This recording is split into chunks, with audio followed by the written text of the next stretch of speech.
نئے سبق کی طرف بڑھنے سے پہلے پچھلے سبق کا احاطہ کیے دیتے ہیں۔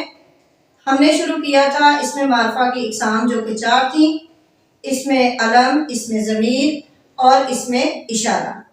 اس میں اشارہ کی آگے 2 اقسام ہم نے پڑھی تھی، اس میں اشارہ قریب، اس میں اشارہ بعید۔ پچھلے سبق کا احاطہ کرنے کے بعد بڑھتے ہیں آج کے سبق کی طرف۔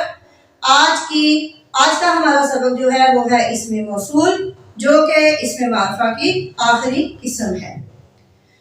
ویورز، اسم موصول وہ اسم ہے جس کو کسی فقرے یا جملے کے ساتھ لگائیں تو ہی جملے کا معنی واضح ہوتا ہے، ورنہ جملے کی سمجھ نہیں آتی ہے، جیسے جو کوئی، جو کچھ وغیرہ۔ اسم موصول میں ہم جو کوئی، جو کچھ ایسے الفاظ لگاتے ہیں تاکہ جملے کی مکمل طور پہ سمجھ آ جائے، جیسے جیسا کرو گے ویسا بھرو گے۔ اب اس میں ہم اگر جیسا نہیں لگاتے ہیں، کرو گے بھرو گے، تو جملے کی کوئی سمجھ نہیں آتی ہے، جملہ مکمل طور پہ واضح نہیں ہوتا۔ اسم موصول میں جملے کی تقریباً 3 حصے بن جاتے ہیں، جن کو میں آپ کو ابھی سمجھاؤں گی کہ اس میں صلہ اور جواب صلہ ہوتا ہے۔ جملے کا پہلا حصہ جو ہوتا ہے وہ اسم موصول پر مشتمل ہوتا ہے، یعنی وہ جملے کی ترتیب کو مکمل کرتا ہے۔ اس کے بعد جو ہوتا ہے حصہ وہ صلہ ہوتا ہے، اور اس کے معنی کو واضح کرنے کے لیے جو آخری حصہ ہوتا ہے وہ ہوتا ہے جواب صلہ۔ مثال کے طور پہ جو وعدہ کرو اسے ضرور پورا کرو۔ اس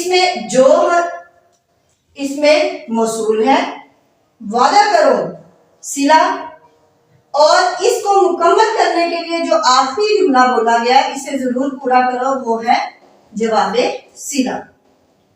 دوسری مثال ہمارے پاس ہے جیسا کرو گے ویسا بھرو گے۔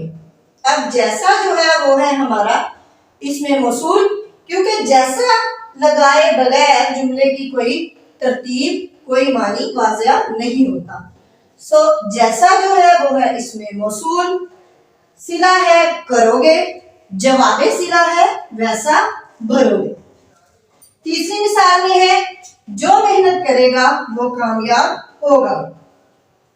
جو ہمارا اسم موصول ہے، محنت کرے گا صلہ ہے، اور اس جملے کو واضح کرنے کے لیے جو آخری جملہ ہے وہ کامیاب ہوگا، یہ ہمارا جواب صلہ ہے۔